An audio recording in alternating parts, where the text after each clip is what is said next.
ചന്ദ്രബോസ് വധക്കേസിൽ ഒന്നാം സാക്ഷി അനൂപ് കൂറുമാറിയതായി കോടതി 164 സ്റ്റേറ്റ്മെന്റ് പോലീസിന്റെ നിർദ്ദേശപ്രകാരമാണ് നൽകിയതെന്നാണ് അനൂപിന്റെ കോടതിയിലെ മൊഴി.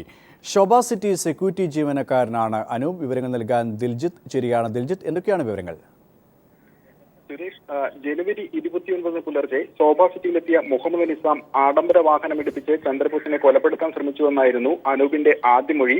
അമിത വേഗത്തിലെത്തിയ ഹമ്മർ കാർ തിട്ടയിലിടിച്ചുവെന്നും വാഹനം കടത്തിവിടാൻ ചന്ദ്രബോസ് വിസമ്മതിച്ചതിനെ തുടർന്ന് സുരക്ഷാ ജീവനക്കാരുമായി മുഹമ്മദ് നിസാം തർക്കത്തിലേർപ്പെട്ടു. തുടർന്നാണ് ഇത്തരത്തിൽ അക്രമമുണ്ടായതും ഈ ചന്ദ്രബോസിനെ പരിക്കേൽപ്പിക്കുന്ന തരത്തിൽ വാഹനം എടുപ്പിച്ചതെന്നും അനൂപ് 164 സ്റ്റേറ്റ്മെന്റിൽ വ്യക്തമാക്കിയിരുന്നു. എന്നാൽ സാക്ഷി വിസ്താരത്തിന്റെ ആദ്യ ദിവസം തന്നെയാണ് അനൂപ് ഇത്തരത്തിൽ മൊഴിയിൽ നിന്ന് പിന്മാറിയിരിക്കുന്നത്. ആഡംബര വാഹനം ഇടിക്കുകയല്ല, ചന്ദ്രബോസിനെ തട്ടുകയായിരുന്നുവെന്നും അനൂപ് കോടതിക്ക് മുന്നിൽ പറഞ്ഞു. പോലീസിന്റെ സമ്മർദ്ദത്തെ തുടർന്നാണ് ആദ്യം മജിസ്ട്രേറ്റിന് മുന്നിൽ ഇത്തരത്തിൽ മൊഴി നൽകേണ്ടി വന്നതെന്നും അനൂപ് കോടതിയിൽ വ്യക്തമാക്കിയിട്ടുണ്ട്.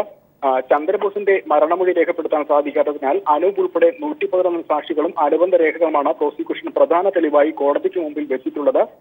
ഇതിൽ പ്രധാന സാക്ഷിയായ അനൂപിന്റെ മൊഴിയാണ് ഇപ്പോൾ കൂറുമാറ്റത്തോടെ ഇല്ലാതായിരിക്കുന്നത്. ദിൽജിത്താണ് വിശദാംശങ്ങൾ.